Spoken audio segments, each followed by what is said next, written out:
Eu quero lhe falar agora sobre a igreja madura. Igreja madura, líderes maduros. É uma extensão daquilo que eu comecei a falar. Abra a sua Bíblia, por gentileza, em 1 Coríntios 3, 18 em diante. Ninguém se engane a si mesmo. Se alguém dentre vós se tem por sábio neste século, faça-se estulto para se tornar sábio.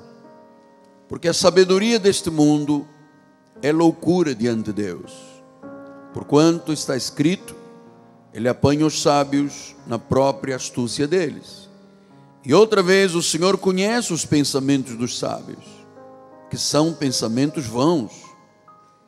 Portanto, ninguém se glorie nos homens, porque tudo é vosso. Seja Paulo, Apolo, Cefas, seja o mundo, seja a vida, seja a morte, as coisas do presente, as do futuro, tudo é vosso.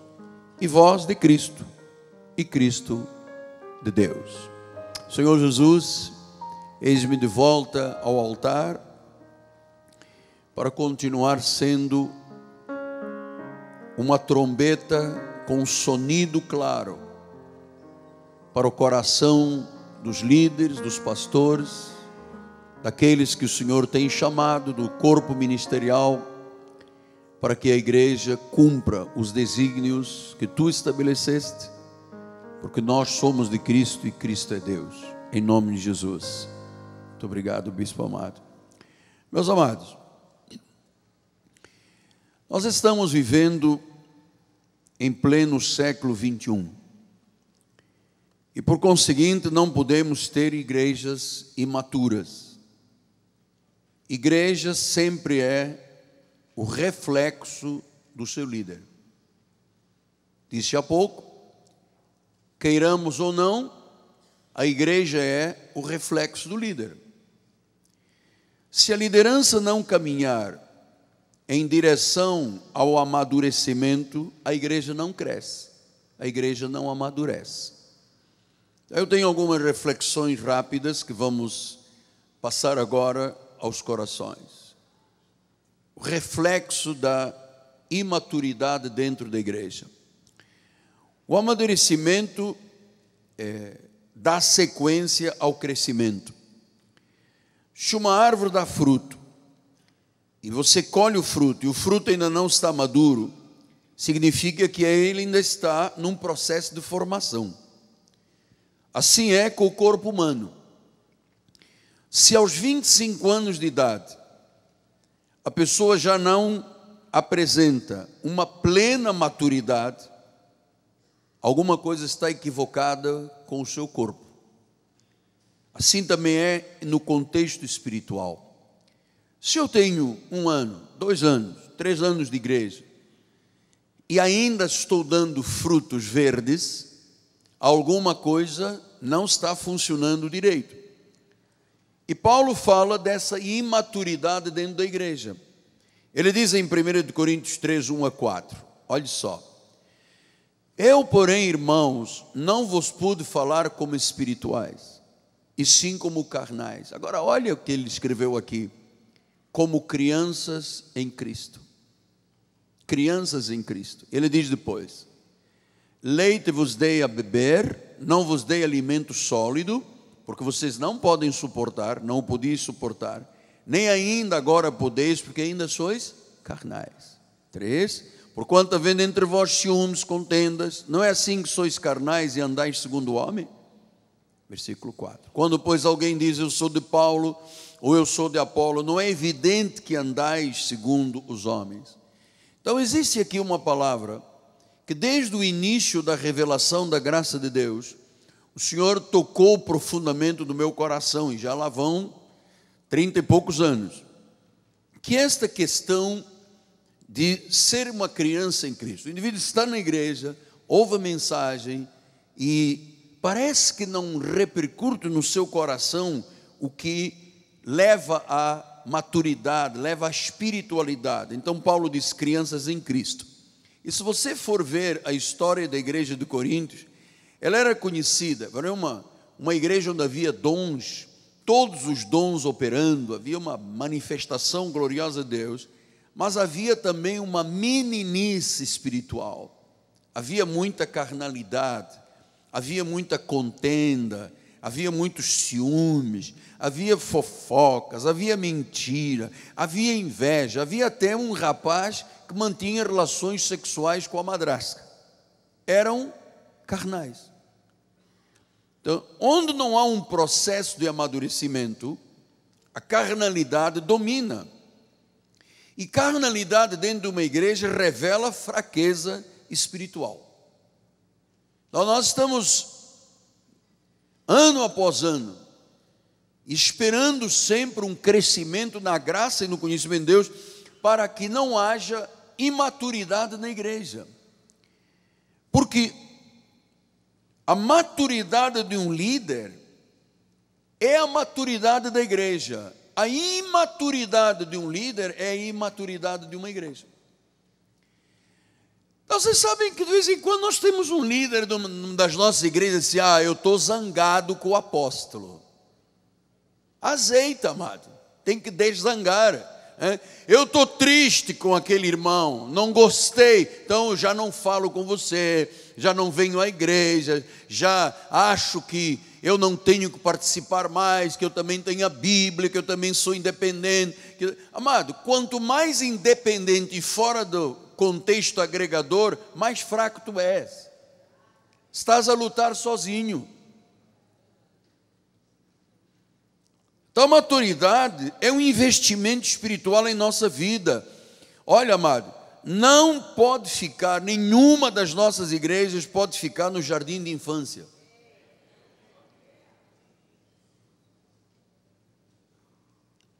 Isto é uma confusão dentro da igreja, é uma insegurança. E a obra de Deus tem que ser segura, tem que trazer benefícios, tem que trazer resultados, tem que fazer as pessoas crescerem na graça e no conhecimento de Deus. Nós não podemos ser pastores confusos. Porque eu vou lhe dizer uma coisa: abrir uma igreja é muito fácil. Aluga uma loja, põe uma placa. Às vezes as pessoas vêm dizer: apóstolo, por que nós não vamos abrir ali? Olha, eu não vou abrir ali, porque enquanto eu não tiver pessoas maduras, experientes, eu não vou colocar o meu nome como aval de ninguém. Então o líder tem que ter, em primeiro lugar, uma família equilibrada, saudável, para poder pastorear uma igreja. Amados, igreja não são tijolos, igreja não são paredes, igreja é feita de pessoas que estão sob uma liderança espiritual. E a liderança de um pastor, de um bispo, de um apóstolo, de um pastor, de um presbítero, de um diácono, tem que ser uma liderança estável.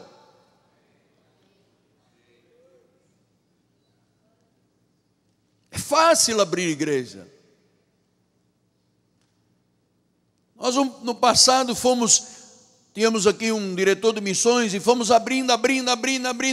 E quando um dia eu fui de supetão a uma das nossas igrejas, o pastor não sabia que eu ia lá, e eu fui com o meu motorista, fomos lá em São Gonçalo, a nossa igreja era um galpão gigante. Eu disse: eu vou aparecer lá para ver como é que é essa história. Fui lá, olha, amado, o pastor tinha por trás do púlpito, tinha uma cortina grande, tinha um tanque de batistério. Ele batizava pessoas fora do contexto da graça. Aí veio uma irmã e disse: aqui, apóstolo, o senhor tinha que vir aqui numa quinta-feira, aqui tem um sacudimento na graça. Sacudimento, sim. Outra coisa, eu gosto muito desse pastor, ele às vezes faz 7 pedidos de finanças, canta um hino, faz finanças, canta 2 hinos, faz finanças, às vezes são 7 pedidos num culto. Eu disse: gente, isto é universal, isto não é igreja Cristo vive. E eu briguei firme com ele, eu disse: mas o senhor está usando o nome do nosso ministério, e o senhor está fazendo batismos nas águas. Então você percebia quão desequilibrado era esta pessoa espiritualmente, para trazer uma visão de um lugar estranho para o nosso meio. O líder tem que estar preparado O líder tem que estar no lugar certo, tem que fazer o que Deus chamou a fazer. Se isto não for realidade, o líder causa muitos estragos.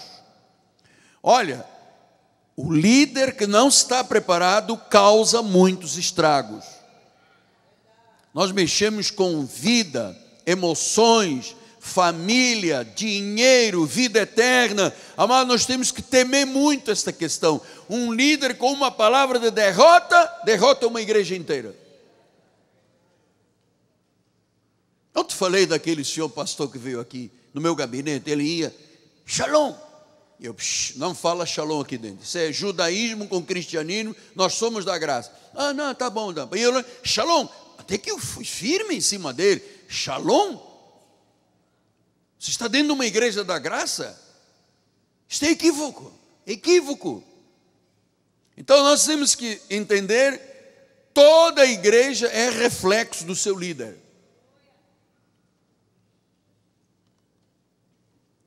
Você tem que ser um líder intenso, comprometido, focado. Nós aqui não temos nenhuma raiz secular aqui dentro da igreja. Ah, nós não temos nenhum hábito católico dentro da nossa igreja, nós somos protestantes. Nós somos da última reforma protestante. Eu tenho princípios cristãos insufismáveis. E seu líder tem que ter amor, tem que ter modéstia, tem que ter motivação, tem que ter vida correta, íntegra, tem que seguir a vontade de Deus. Toda a igreja é reflexo do líder.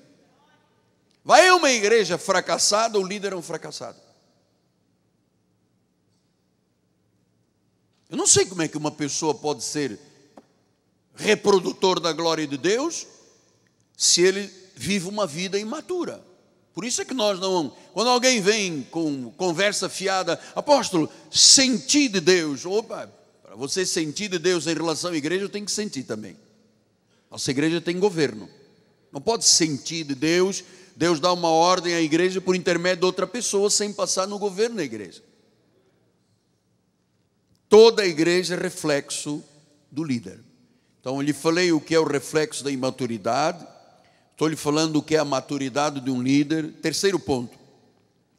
A igreja amadurece quando o líder vive sempre em processo de amadurecimento.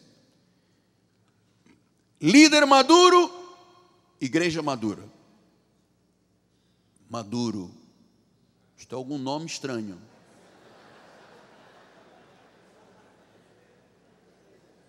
Venezuela, gracias, bendecidos. Líder maduro, igreja madura. Líder imaturo, igreja matura. Sempre muitos problemas na igreja, sempre muitas quizumbas dentro da igreja. Líder imaturo. Eu aprendi um ditado com um dos maiores pregadores do mundo, que se chamava Nilson do Amaral Fanini, chefe, presidente mundial da Aliança Mundial Batista. Ele um dia me disse: Miguel Ângelo, quanto mais se mexe na massa, ele era de Santa Catarina, mais se suja a mão. Então tem coisas, amado, que o pastor não pode trazer em púlpito. Púlpito não é lugar de roupa para lavar roupa suja. Púlpito é para ensinar, é para dirigir, é para demonstrar, pastorear, cuidar das ovelhas. Então, igreja madura, líder maduro. E mais, a maturidade de um líder traz equilíbrio. Olha, eu vou lhe dizer uma coisa. Quando eu fui ordenado ao ministério, 25 para 26 anos, eu hoje entendo, amado, eu não tinha nenhuma maturidade para entender os problemas de uma igreja. E eu paguei um preço, desculpa a expressão, eu ralei, eu ficava de joelhos, eu criei os meus filhos, estão aqui os meus filhos mais velhos, e o outro deve estar assistindo pela internet. Eu criei os meus filhos na igreja, na casa do Pai, pequenininhos. Nenhum dos meus filhos estava fora da obra de Deus, porque eu precisava de crescer, eu precisava de amadurecer rápido. Porque quando uma pessoa vinha a um gabinete pastoral, me contava um daqueles casos cabeludos, eu ficava uma semana sem dormir. Então, eu corri atrás da maturidade, de joelhos, Senhor, eu quero crescer, eu não quero ser o Miguelzito, eu quero ser o Miguel Ângelo. Deus não chamou Pedrito, Deus chamou Pedro. Deus não chamou Paulito, Deus chamou Paulo. Deus não chamou Moisesitos, Deus chamou Moisés. Estou falando em maturidade, experiência.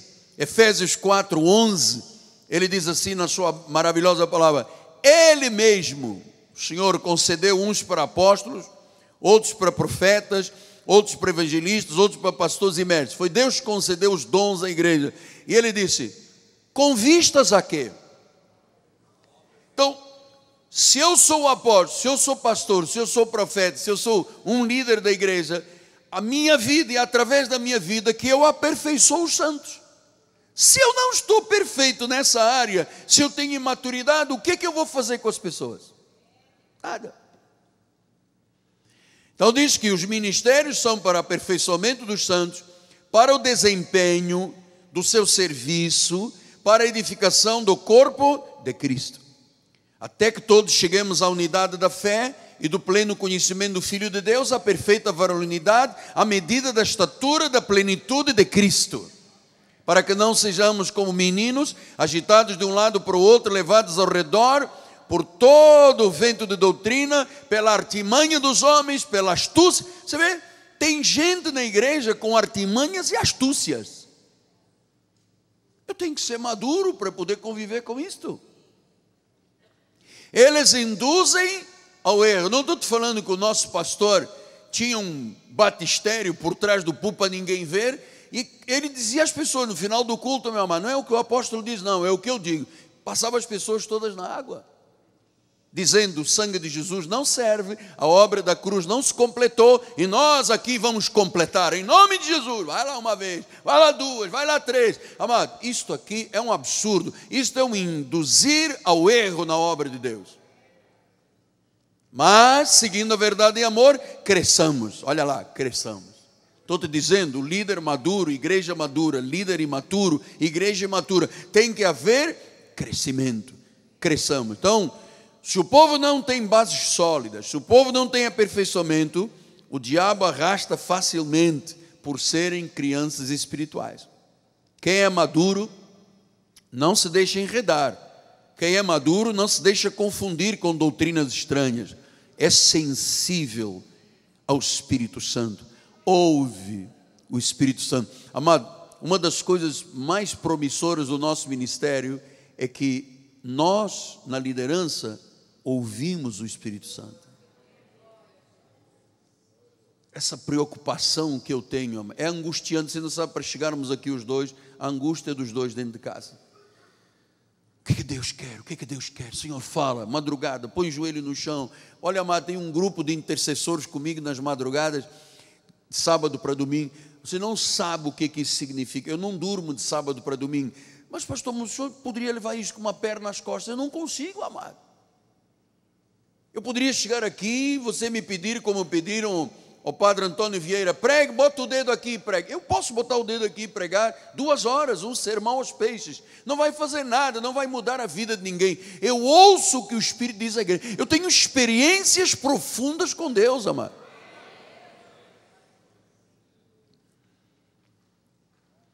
Quarto lugar, quais são os pilares de amadurecimento? 1 Coríntios 14, 20. Irmãos, não sejais meninos no juízo. Na malícia, sim, sede crianças. Quanto ao juízo, sede homens amadurecidos. Sede homens amadurecidos. Estou-te a falar da parte do Espírito Santo. Sede homens, bote aqui com a permissão de Deus, mulheres amadurecidas. Nós não podemos ficar no jardim de infância, amado. Igreja não é um jardim de infância. Isto é uma universidade do Espírito Santo. Isto aqui não é governado por ideologia de esquerda ou de direita. Isto é governado pelo Espírito Santo.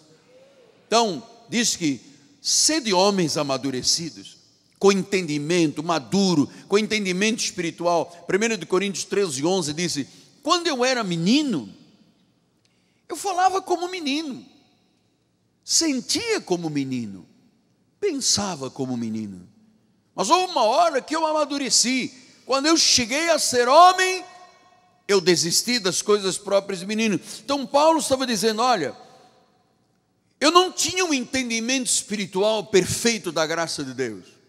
Eu era um homem do Sinédrio, eu fui criado aos pés de Gamaliel, eu era um cidadão romano, eu me avantajava a todos nas questões da lei, eu era zeloso com as coisas da lei, eu era um menino.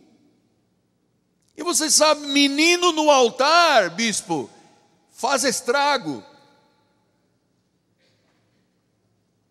destrói vidas. Ele disse, eu ainda não tinha a visão correta, ainda não tinha uma visão sólida, ainda não tinha experiências vividas com Deus. Então disse, eu era um menino, eu falava como menino, porque o demônio, porque o diabo, porque eu não valho nada, ninguém me ama, o apóstolo não gosta de mim. Eu falava como menino. Eu às vezes até pensava como menino, perdi a salvação. O demônio vai me pegar, quem sabe na igreja Cristo Vive ninguém gosta de mim, eu vou abrir a minha própria igreja, vou botar uma placa dizendo que eu agora sou o dono da igreja. Eu pensava como menino, eu pensava, sentia e falava, porque eu era um menino.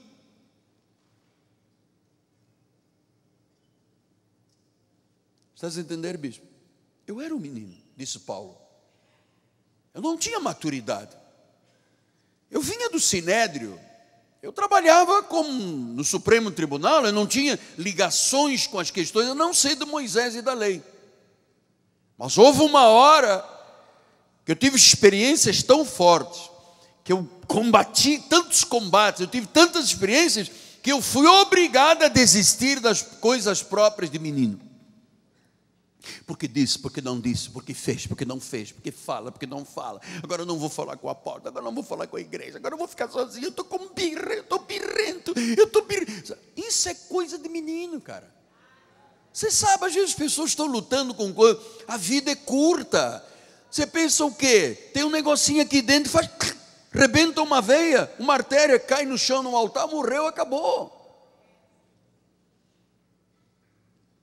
Então, nós não podemos ter no altar pessoas meninas, que pensam como menino, que sentem como menino. E eu vou lhe dizer uma coisa, não adianta a idade, porque às vezes a pessoa, não, mas eu ainda sou jovem. Não importa, tem jovens maduríssimos, e tem idosos que são meninos. Irmã, como é que está? Eu estou mal, porque o pastor Feliz não me deu um beijo hoje ainda. Como é que pode? Ele não dá um beijo porque não me ama, não gosta de mim. Ele vai sempre queixoso, poliqueixoso, porque o sol está quente, o frio é frio, o calor é calor, tem chuva, não tem chuva, porque os irmãos da igreja, e sempre tem uma... menino. Eu não gosto da convivência com líderes meninos. Faz estrago. Ele disse, vocês têm que ser homem maduro. Então eu disse, chegou o momento, eu tomei uma decisão. Eu desisti das coisas de menino. E desistir das coisas de menino é um borderline, é uma fronteira. Eu vou lhe dizer uma coisa, eu não tenho tempo para coisas de menino. Apóstolo, eu preciso falar com o irmão, porque aquele irmão, passa fora de mim, eu não quero saber, discuta o problema com ele, sabe, porque o diabo tem muita malícia, armadilhas em cima da igreja para desfocar o líder da igreja. Então eu cheguei a um momento, disse Paulo, eu desisti das coisas próprias de menino. Então, amados, nós temos que aprender isto diariamente. Provérbios 19, 27 diz, filho meu, se deixas de ouvir a instrução, desviar-te-ás das palavras do conhecimento. Se você não cresce, não amadurece, o conhecimento você passa ao largo do conhecimento. Você tem que ter paixão pela obra de Deus, tem que ter temor de Deus, tem que viver a verdade. 3 João disse, fiquei sobremodo alegre pela vinda do irmão e pelo seu testemunho da verdade, como tu andas na verdade. Então, quando você vê que não anda na verdade, não tem testemunho da verdade, é imaturo. Então não podemos sair, amado, enganando o povo do nosso país, abrindo igrejas uma atrás da outra. Nós já poderíamos ter 500 milhões de igrejas, nós teríamos 500 milhões de problemas. Eu vou dizer uma coisa, Bíblia, vocês fazem muito bem essa coisa cerrada que vocês fazem, até promover uma pessoa ao altar. É isso mesmo. Nós aqui ainda somos muito condescendentes, infelizmente, muito condescendentes. Então, por quê? Porque nós queremos que alguém que põe uma placa Cristo vivo, as pessoas saibam, pois isto vem numa origem de um apostolado, isto é um projeto de Deus, isto não é mercadejando a palavra, não é fazendo mercantilismo, não é fazendo comércio com o povo do Senhor, não é enrolação do povo, desculpa a expressão, não se levante, não é encher linguiça na igreja, amado. Nós não viemos aqui para encher linguiça. Tem que ser ensino de qualidade. O líder tem que cuidar da sua vida espiritual, tem que ter vida de oração, tem que estudar a palavra, tem que ter comunhão com o Senhor. Deus quer que cada líder cresça, frutifique, amadureça e seja uma pessoa bem-sucedida. Você sabe, no ministério as pessoas são contagiadas, são impressionadas em fazer o que o líder faz. O líder é um contagiador. Existe agora na internet o pessoal, ele é o quê? Um influencer. Na realidade, o líder de uma igreja é um influencer. É que influencia, sabe? Eu só ando na igreja de terno. Pois os homens da nossa igreja gostam de terno. Eu ponho lencinho, os homens põem lencinho. Eu uso meu chapéu do Paraná comprado em Panamá, não sei de que, todo mundo vai usar. Porque é um influenciador. Ele é influenciador para o bem e para o mal, atenção. Se o líder mente, a igreja mente. Se o líder não é certo, a igreja não é certa. Porque a igreja é o reflexo do líder. Então você tem que ter paixão para demonstrar por Deus, pela palavra, pela igreja, o que quer que o seu povo viva. Quinto lugar, o que Deus quer fazer através de você, na sua igreja, começa na sua própria vida. Se você tem uma posição de liderança e não tem visto resultados, a bispa já perguntou, você vive o que tem ensinado? Você tem investido o seu tempo e o seu coração em aprender? Você já leu algum livro do apóstolo? Eu tenho 170 livros, a maioria deles doutrinais. Você já viu as nossas apostilas todas? Você tem ensinado na sua igreja coisas excêntricas que não fazem parte da obra de Deus, da graça? Você tem se preparado? Ouça, amado, o líder responsável por vidas. É o Espírito Santo que conduz um líder. O líder lidera, o líder não coage, o líder não é ditador. O líder não é um título ou uma posição, o líder é um influenciador. Deus nos colocou no lugar de liderança sob sua direção. O líder não pode ser arrogante, amado. Provérbios 16:5 diz, abominável é o Senhor todo arrogante de coração. Não fica impune. O líder não pode ser um arrogante. O líder é um pacificador. O líder é justo. O líder é submetido a Deus e à sua liderança. O líder é humilde, o líder é sensível, o líder não é irado.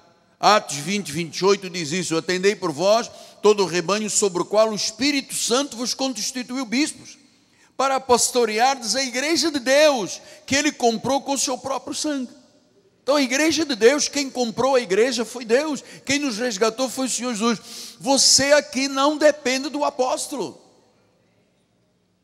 Você depende de Deus. E Deus, através do apóstolo, através dos bispos, dos pastores, dos pregadores, Ele manifesta a sua glória na igreja. Então decida hoje ser o líder que Deus espera que você seja, realmente. Que você plantar hoje nesta igreja, você vai colher no seu futuro. Deus quer que você viva o melhor de Deus nos dias do seu ministério. Deus quer derramar algo mais na sua vida, em seu ministério, na sua igreja, na sua família. Esteja preparado para receber o melhor. Por isso que Paulo disse, Olha, quando eu era menino, vamos voltar lá, eu falava como menino, eu sentia como menino, eu pensava como menino, está tudo mal, está russo, não dá, é impossível, oh, quem sabe Deus não me chamou, quem sabe Deus tem como dizia o outro, um equívoco, Deus tem um equívoco. Amado, isso é coisa de menino. É uma coisa de menino. Mas Paulo diz, eu amadureci. Eu desisti das coisas de menino. Eu deixei de ser um ponto fora da curva negativo dentro da igreja. Então, Paulo foi mudando a maneira de pensar, foi mudando a maneira de ver a vida, foi mudando a forma de se expressar até amadurecer. E aí ele começou a desfrutar de coisas grandes. Eu lhe digo, decida hoje mudar, decida ser diferente. Nós estamos pensando no legado. Estamos pensando daqui a 1 ano, 5 anos. Eu comecei ministério com 26 anos, era um garoto. Todo mundo disse, vai ser fogo de palha, isso não vai dar em nada, isso é palhaçada. Quem disse isso a meu respeito não é nada hoje, nunca fez nada.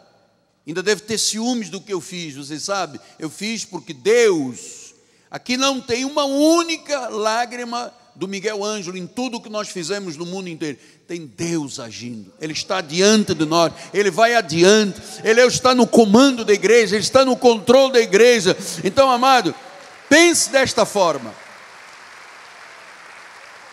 Romanos 12:2, o Senhor diz, não te conformes com este século, transforma-te pela renovação da mente. Porque quando eu era menino, falava, pensava e agia como menino, mas houve uma hora que eu disse, não, basta.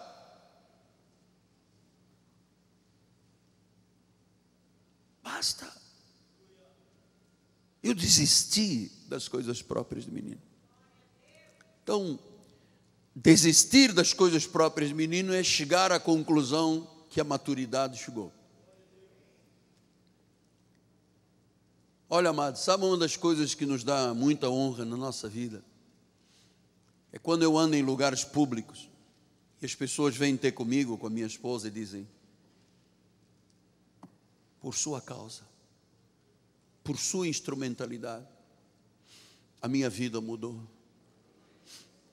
Semana passada eu entrei numa casa de flores, para comprar flores para a bispa, era o Dia Internacional da Mulher, e eu comecei a falar com a dona e com o filho, e às tantas sai um senhor de dentro da loja, parou e disse assim, o senhor é o apóstolo Miguel Ângelo? Sou. Essa sua voz está aqui na minha mente, no meu coração, todo o meu ser, porque quando eu morava lá perto do Cinema Piedade, eu ia à sua igreja, agora moro não sei onde, muito longe, mas isto que o senhor me ensinou, olha, estamos falando de 40 anos aí, 38 anos, está tudo aqui. Depois um motorista de praça disse, nós tivemos uma experiência semana passada, estávamos na linha vermelha, arrebentou o pneu do carro, entramos na ponta da ilha, para ir para a Ilha do Governador, e o carro estava, o pneu todo desfeito, eu tive que parar ali, tem uma entradazinha, parei na ponte. Eu tentei mudar pneu, não sabia, porque ele é cheio de esquema, esse carro é muito, parece um avião, espero que não seja um 737 MAX, cheio de gueri-gueri. Então eu, até encontrar como é que era o pneu, a chave, eu e a bispa, pé daquele moço lá na frente, ficamos ali, para um carro atrás de nós. O moço saiu, olhou para o mar, e a esposa pensou, será que o moço... Ele passou, no nosso carro viu o meu adesivo, que eu vou ter que colocar outro, porque tiraram, meu adesivo, eu amo muito a minha igreja Cristo Vive. E ele falou, ele me ouviu, estava falando com o bispo Daniel, Porto Seguro para mudar o pneu. Ele ouviu a minha voz, veio ter comigo, eu mudo o seu pneu, eu troco. Falei, se você fazer esse favor, eu fico muito grato. Ele deitou no chão, porque o carro é complicado, esse cara, é um avião, é um 737 MAX, tem ali um, então, eu disse, poxa, que bom, qual é o seu nome? Ele falou, Rubens. Eu disse, você tem um nome bíblico. Eu disse, que bom, Deus trouxe você na hora certa. Ele disse, eu conheço esse Deus por seu intermédio. A minha mãe, a minha avó, mas não sei quem, seguem o Senhor, e eu desde pequeno ouço a sua voz. Eu faço Uber de madrugada e eu ouço à noite a rádio El Shaddai com a sua voz. Sua voz está aqui dentro de mim. E mudou o pneu, eu disse: posso te abençoar? Tirei R$100 para dar. Ele falou: não, a bênção é mudar o seu pneu. Poxa, então aceita. Não aceito. Eu estou tendo uma experiência com Deus aqui, mudando o seu pneu. Foi uma bênção. Vamos depois falar nos amarelinhos, tá? Estou falando Uber, mas amarelinho. Senão os amarelinhos e o Uber aqui na igreja, você sabe, né? Metade da nossa igreja é Uber, metade é amarelinha. Então eu tenho que falar dos dois, né? Todo mundo aqui faz Uber, todo mundo faz amarelinho. E as tantas, eu falei: poxa, então tirou, mudou o pneu, pô, muito obrigado. Eu falei: então, se você permite, pelo menos que eu te abençoe. E a ponte, estava muito carro indo para o aeroporto, e nós ficamos ali na ponte, na entrada da ilha, com as mãos para o céu. Senhor, graças te damos. Sabe, essa voz, esta é uma voz que não faz estragos, amado.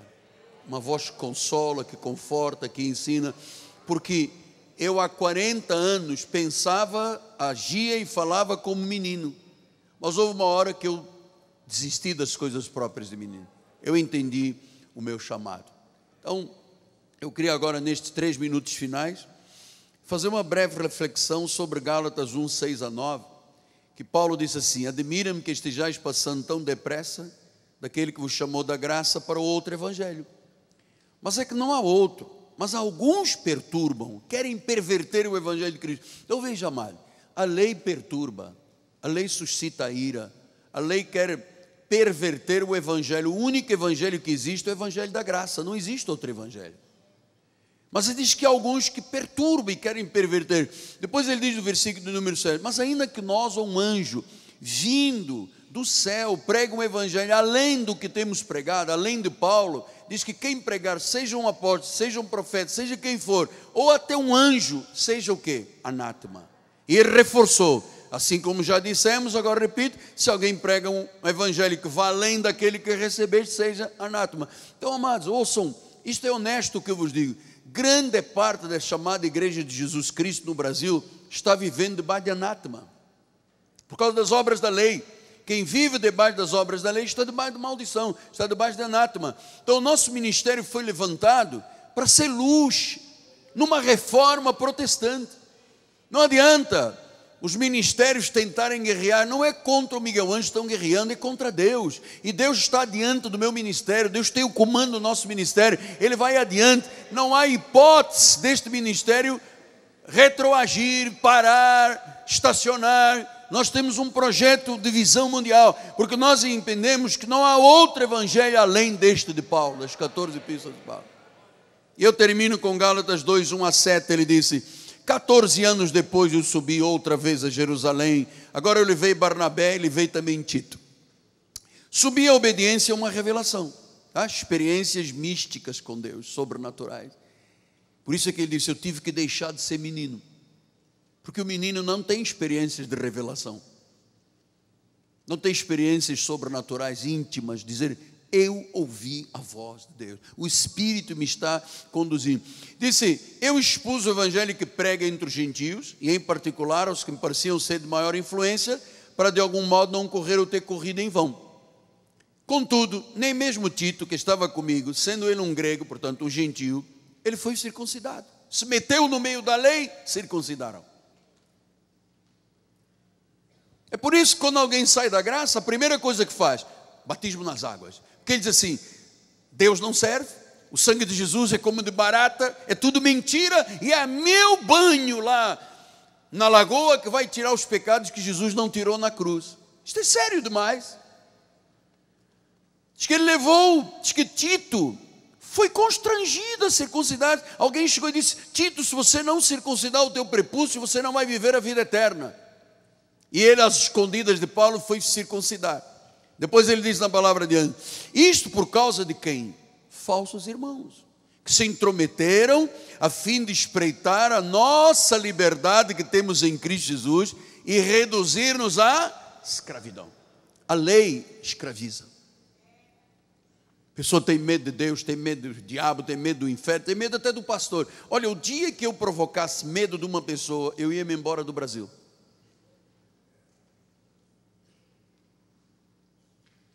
quero sentir o amor das pessoas porque eu as amo de verdade. Nossa família não brinca nesta área também.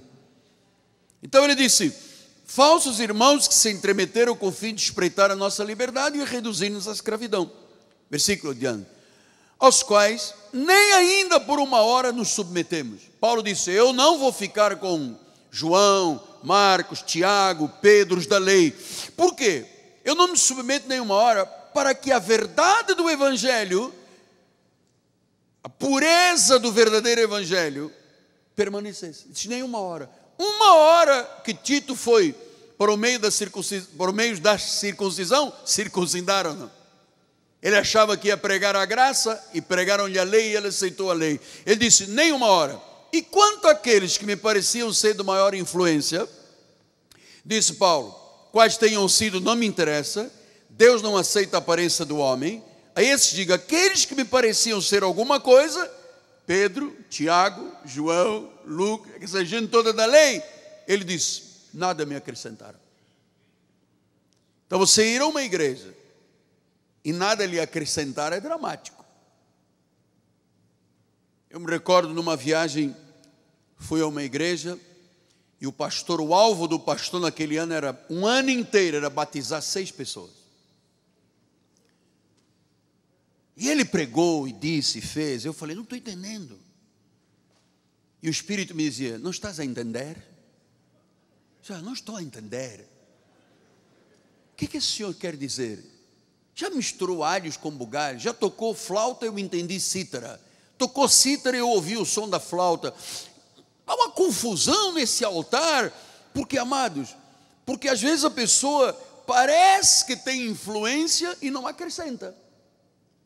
Antes, pelo contrário, quando viram que o evangelho da circuncisão me fora confiado, como a Pedro da circuncisão, então aqui está a diferença. É que há um evangelho da circuncisão pregado por Pedro da lei, e há o evangelho da incircuncisão pregado por Paulo aos gentios. Somos nós que não temos sangue de Israel.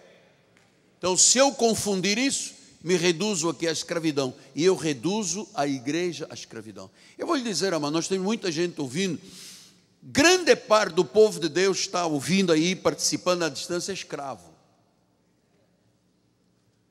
Esse quando nós recebemos das Áfricas, pessoas que ligam para o nosso diretor de televisão e dizem: não pode, porque tem que batizar, porque tem que tirar na água, se não tirar pecado na água. Quer dizer, e o que Cristo fez por você, meu irmão? Por que esse sacrifício todo? Você não sabe que uma vez por todas Ele nos deu eterna redenção pelo sangue derramado, amado? Carregando Ele mesmo sobre o madeiro os nossos pecados, para que nós, mortos aos pecados, vivamos para o quê? A justiça de Deus. Mortos.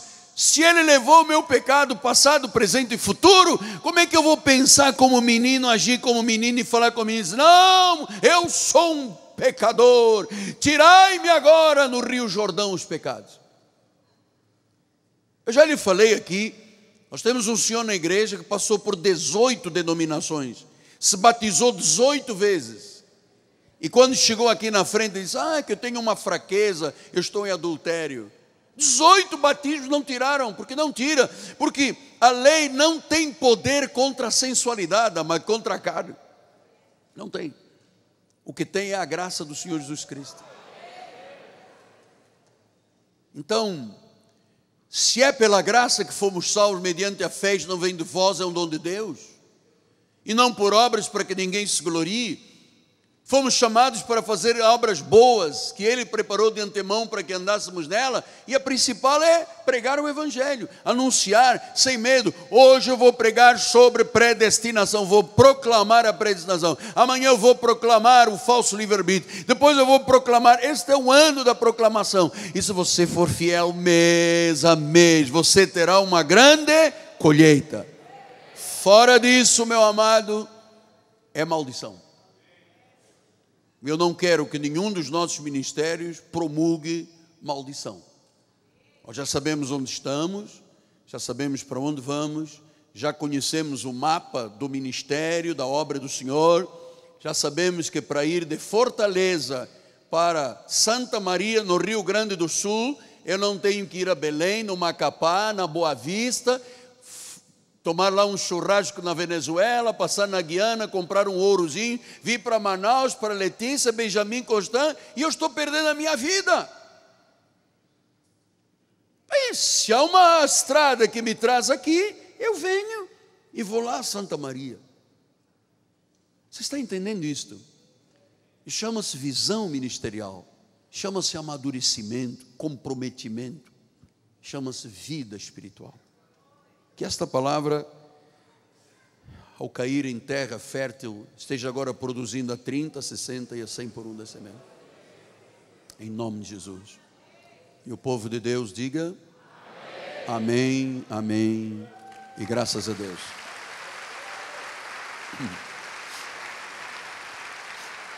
Glória a Deus. O bispo Daniel diz que eu tenho agora 15 minutos, e eu sou obediente, que ele me deu aqui, está tudo escrito aqui. A bispa passou 9 minutos, eu agora estou enxugando aqui um pouquinho, mas já passei também 10 minutos. Eu tenho uma última palavra para compartilhar com os irmãos. Nós temos tido uma experiência muito forte no nosso ministério sobre uma visão que Deus nos deu sobre generosidade. E você sabe, eu tenho explicado aqui, a alma generosa prosperará. Significa que a alma que não é generosa não prospera. Quem dá liberalmente, ainda se lhe acrescenta mais e mais. Então, ouça o pastor agora o que eu lhe vou dizer. A liberalidade ou a generosidade é uma das pernas que governa a nossa vida nesta igreja. Eu não estou agora tratando de um momento administrativo. Estou tratando de um culto dentro deste culto. Então nós temos ensinado à igreja que nós somos governados nas nossas relações materiais e financeiras com Deus com duas pernas. Uma perna, generosidade. A outra perna, a mordomia, a boa administração daquilo que Deus nos dá. E eu sempre explico, se eu não for um homem generoso, eu nunca terei nenhuma bênção de Deus. Porque a pergunta é, por que Deus me daria se eu não sou um generoso? Ou se eu não for um generoso? Só a alma generosa prospera. Então, a minha primeira perna de vida é a generosidade. A outra é a boa administração, a mordomia. Então o Senhor disse que, se eu trouxer os meus dízimos à casa do Pai, tenho o direito de prová-lo. Se eu trouxer as minhas primícias, a minha gordura, minhas ofertas, eu tenho o direito de prová-lo, e Ele abrirá as janelas dos céus e derramará bênçãos sem medida sobre a minha vida. Isto Ele só faz a quem é generoso. Porque se eu não for generoso, Deus não tem nenhuma obrigação de me dar nada. Por outro lado, eu tenho que administrar bem o que Deus me dá. Porque se eu tenho bênção e eu estrago naquilo que não tem fruto, ou gasto de qualquer forma o meu dinheiro, e não administro o que é de Deus e que Ele coloca em minha mão, qual seria a razão para Deus me dar mais? Deus não me dá se eu não for generoso. Mas se eu for generoso e não administrar bem o que Deus me dá, por que razão Deus acrescentaria mais para eu esbanjar? Então a vida é sobre generosidade e boa administração daquilo que Deus dá. São estas duas pernas que comandam a minha vida. Se eu administrar muito bem, apóstolo, mas não for um homem generoso ou uma mulher generosa, Deus não me dá nada. Eu não preciso de sair da igreja. Eu não preciso me levantar num culto, esbravejando e batendo com o pé na porta da igreja e dizer, eles estão com uma teologia. Eu estou lhe mostrando um princípio de Deus. Toda alma generosa prospera. E prospera para administrar bem o que Deus dá, porque a generosidade é um ciclo. Deus vai dando mais e mais, se eu administrar bem, se eu for fiel, se eu for um dizimista. Você sabe que nós temos irmãos na igreja que estão aqui comigo há 10, 20, 15, 30 anos, nunca foram dizimistas. Nunca. Nunca tiveram um coração generoso. Também nunca alcançaram nada. É como ter um prego no sapato. A pessoa anda à volta e não sai do mesmo lugar. Então eu queria passar-lhe o que disse Deuteronômio 15:10. Se você livremente der, lhe darás, livremente lhe darás. E se o teu coração não for maligno, ou seja, se eu não tiver coração duro, que diz Deus, eu concordo com tudo da Bíblia, mas nesta questão eu tenho os meus pensamentos, eu leio a Bíblia de outra forma, chama-se coração maligno. Se você livremente der e não tiver um coração maligno duro, quando você der, o Senhor disse, o Senhor te abençoará em toda a tua obra, e tudo que empreenderes, o Senhor abençoará. Então é maravilhoso isto para um pastor. Se eu quero crescer no meu ministério, tem a ver com generosidade, porque se o líder não é generoso, a igreja não é generosa. Se o líder não é um desafiador, a igreja nunca se sente desafiada. Se o líder não for um semeador contumaz, a igreja não será semeadora. E não esconda dentro de um envelope uma nota de 5 e diz, estou trazendo aqui R$100. Não faça isso, porque Deus já viu. Estou lhe mostrando que a tua igreja pode hoje dar um passo gigante de crescimento. A obra que você faz, ser muito abençoada, os empreendimentos que você fizer, amado, serem muito abençoados se você livremente der a Deus. Lembre-se que tudo que nós temos é de Deus. Eu sempre falo o meu carro, mas na realidade, quando o doutor Roberto me deu o carro, é de Deus, porque eu estou aqui por Deus. Se Deus não quiser que eu esteja aqui, vira e cai aqui em cima. Então o que eu tenho, minha esposa é de Deus, meus filhos são de Deus, a minha casa é de Deus, meu carro é de Deus, meus netos são de Deus, toda a minha família é de Deus, o que temos e somos é de Deus. Temos entendimento claro. Então, nós precisamos de saber que esta palavra, diz Deuteronômio 32:47, esta palavra não é para vós outros coisa vã. Esta palavra é vida, é a nossa vida. Quer dizer que hoje a atitude que você tomar dentro de alguns momentos pode ser vida para o teu ministério, para a tua saúde, para a tua família, para os teus empreendimentos. Diz que não é coisa vã. Nós neste ministério não tratamos de coisa vã. Nós não tratamos de um percentual, de uma coisa. Tanto que nós não tratamos este assunto como um momento administrativo. Isto é um culto a Deus. É o momento em que nós cultuamos ao nosso Deus com aquilo que Ele nos dá. Então nós devolvemos a Deus. Isto é um culto. Diz que a palavra não é vã, é vida. Se você segue a palavra, até os teus dias serão prolongados na terra. Amado, nós acreditamos que o nosso envolvimento da liberalidade mexe até com a nossa saúde. Eu tenho dito aqui na igreja, por eu viver esta palavra, eu não vou chegar à decrepitude incapacitado. Não recebo isso na minha vida. Põe o pastor no sol, tira o pastor do sol, põe a fralda geriátrica, tira a fralda geriátrica, encheu a fralda, tirou a fralda. Amado, eu não recebo isso. Eu sei que eu vou ter os dias prolongados com felicidade absoluta, amado. Não é verdade, como diz o bispo Roberto? Então, quando eu cheguei, um dos meus bispos me disse, oh, glória a Deus, parabéns para o seu aniversário. Eu quero ver o irmão entrar nesta igreja de bengalinha. Eu disse, está repreendido, amado. Você não vai ver o apóstolo entrar de bengalinha, porque eu vivo a palavra é vida para a minha vida. 26:10 disse, eis que agora trago as primícias dos frutos da terra que tu, ó Senhor, me deste. Então as porás perante o Senhor teu Deus e te prostrarás. Então não é momento administrativo, é momento de adoração. Eu adoro a Deus com a liberalidade que Ele pôs no meu coração de os servir com os meus dízimos e ofertas.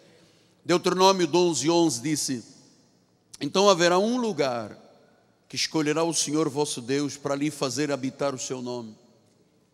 Deus habita nos nossos ministérios. Ele disse: a esse lugar, a Cristo vive, você vai fazer chegar tudo o que eu te ordeno. O Senhor disse: holocausto, sacrifícios, os dízimos, as ofertas e toda a escolha dos votos feitos ao Senhor. Eu queria terminar este momento, este culto dentro do culto, porque eu quero lhe fazer um desafio esta manhã. Se você é capaz de estender essa perna da generosidade e alargando-a, para que Deus alargue e faça algo grandioso no teu ministério. Porque os nossos ministérios vivem de um orçamento. E às vezes a pessoa está ali na luta com aquele orçamento e tal, e não sai dali, porque depende do que o meu coração faz com Deus. Você sabe, a igreja às vezes não avança, porque o exemplo é o que eu disse: igreja madura, pastor maduro, igreja madura. Igreja imatura, pastor imaturo. Quando o pastor não tem essa sensibilidade de dizer: eu sou o paradigma, eu sou o modelo, a igreja se inspira no que eu ensino. Através da minha vida Deus fala. Então, se o pastor, se o líder, se o diácono, se o presbítero, se o bispo não tem esse coração generoso, a alma generosa prosperará. Se eu não for generoso, como é que Deus abriria as janelas dos céus sobre mim? Para quê? E se eu não administrar bem o que Deus me dá, sendo um homem de primícias, de ofertas, de votos, por que se Deus não administrar, o que valeria a generosidade? Para nada. Eu sou generoso, Deus me dá e eu esbanjo. Então eu tenho que administrar bem, eu tenho que ter duas pernas de comando: generosidade e administração. Mas eu venho lhe fazer hoje, neste minuto final, se você pode hoje alargar a sua perna, uma atitude de generosidade. O Senhor me disse, bispo, que hoje Ele iria marcar vidas com dimensões extraordinárias de alargamento. E você sabe, Deus tem que trabalhar no coração, porque o generoso não nasce com generosidade. Todos nós nascemos muito egoístas, egocêntricos. Você pega um bebê pequenino, que ele está com um carrinho na mão e tira da mão dele. Ele dá 30 pulos: é meu, é meu, é meu. Nós nos habituamos: é meu, é meu, é meu. Na realidade, nós aprendemos nesta igreja: é dele, é dele, é dele. Então, se você quer ter uma experiência com Deus, de um grande e abundante derramamento financeiro na sua igreja, eu lhe peço, alargue o seu passo hoje de generosidade. Essa perna de generosidade é fundamental. É aquilo que você compartilha, a tua roupa. Eu tenho 4 pares de sapatos, tenho um a mais, levo para o irmão da igreja. Há pouco um dos bichos estava olhando para mim, todo bonito, e ele fez assim: o terno e o sapato são do apóstolo. Falei: glória a Deus, novinho em folha, né? Está novo, usei uma vez. Então, desculpa, amado, ninguém sabe quem é o irmão, também é só meu testemunho.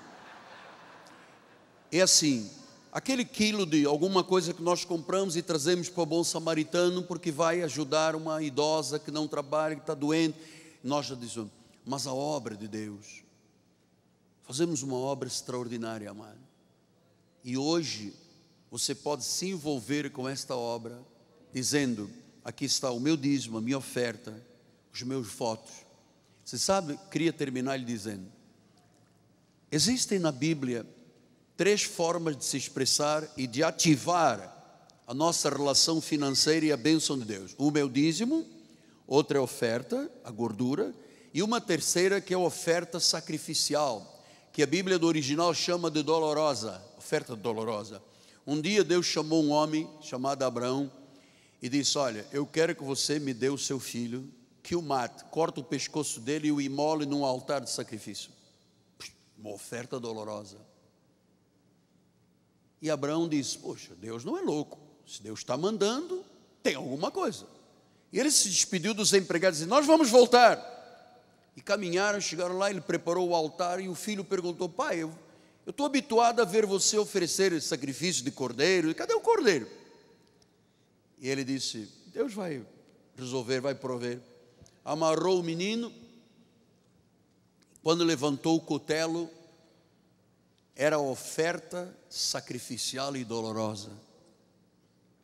E ele preparou, quando foi baixar o cutelo, ele ouviu uma voz: não, eu queria saber que você me ama. E diz que quando ele esteve disposto ao sacrifício daquela oferta, ele olhou para o meio dos arbustos, no Busch Garden, e ele viu lá um cordeiro. E ele disse ao filho: filho, o Senhor proverá. E disse que aquele lugar foi conhecido até hoje como o Senhor proverá. Amado, Deus tem provisão para a tua vida. Deus tem provisão. Sabe o que é encarar uma construção desse tamanho? Se Deus não visse lá adiante, se Deus já não tivesse preparado a ida a Miranda de Veneza, se Deus não preparasse aquele advogado, se Deus não preparasse aquele irmão que está na igreja, que eu não vou dizer o nome, senão todo mundo vai lhe pedir dinheiro hoje. Então, se Deus não tivesse tudo pronto e adiante, nós não faríamos isto.